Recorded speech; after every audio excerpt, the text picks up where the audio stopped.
नमस्कार प्रणाम ओम साईराम।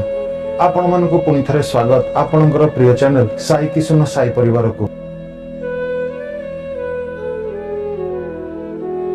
आशा आपण माने बाबा को कृपारु निश्चित भाव में भल और सुस्थ थिबे। हाँ, जदि प्रथम थर एही चैनल रे वीडियोटी देखुछंती तेबे दया करी चैनल टी को सब्सक्राइब करी वीडियोटी को गोटिया लाइक कर दियंतु। फल एई भली भल भल विषय वस्तु सब देखिबा को पाउथिबे।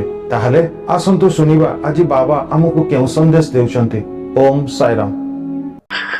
कितनी बड़ी सच्चाई है कि जो इस दुनिया में आया है वो इस दुनिया से जाएगा भी, फिर भी वो हमेशा जिंदा रहने की उम्मीद करता है। उस मालिक ने इंसान को ये शरीर रूपी कवच दिया है। इसमें आत्मा अपनी जगह बनाए हुए है। मौत इंसान के शरीर को तो मार देती है, लेकिन आत्मा इस आत्मा को शस्त्र काट नहीं सकते, इसको आग जला नहीं सकती, जल गला नहीं सकता और वायु इसको सुखा नहीं सकती। इसीलिए साधु संत कहते हैं, इस सत्य को जानो और स्वीकार करो। सर्वशक्तिमान केवल ईश्वर है।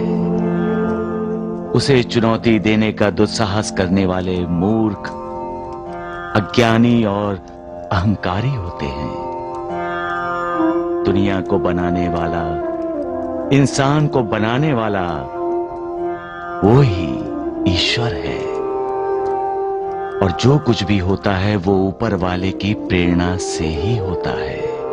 भगवान अपने किसी भक्त को मंदिर, किसी को मठ, किसी को नदी के किनारे घाट बनवाने की, किसी को तीर्थ यात्रा करने की अथवा किसी को कीर्तन प्रवचन करने की प्रेरणा देता रहता है। याद रखिए, अहंकार का त्याग करने वालों पर ही मालिक की कृपा होती है। तब गूंगा भी बोलने लगता है और लंगड़ा भी पहाड़ चढ़ जाता है। बाजे और बांसुरी से मधुर स्वर निकलने लगते हैं। क्यों? क्योंकि उन्हें कोई अहंकार नहीं होता।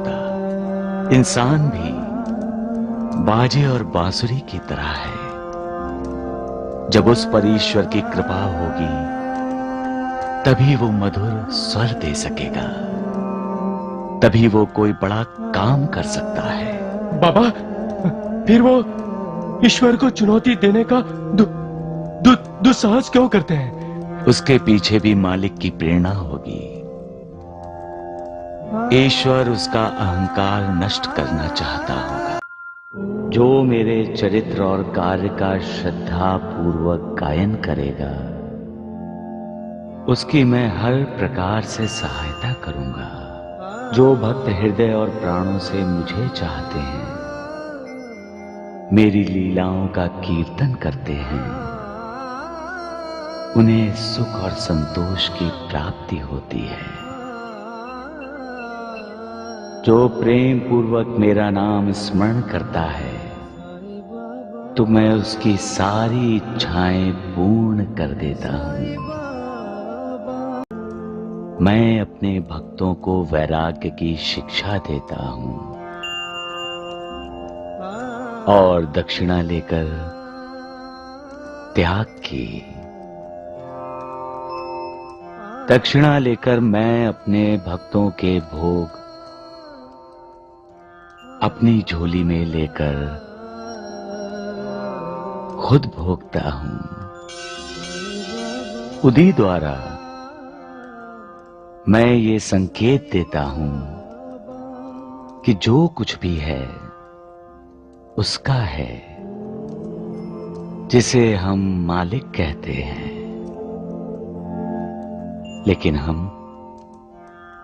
जो हमारा नहीं है उसे अपनाने के स्वार्थ से प्रेरित होकर अपनों से ही झगड़ते हैं।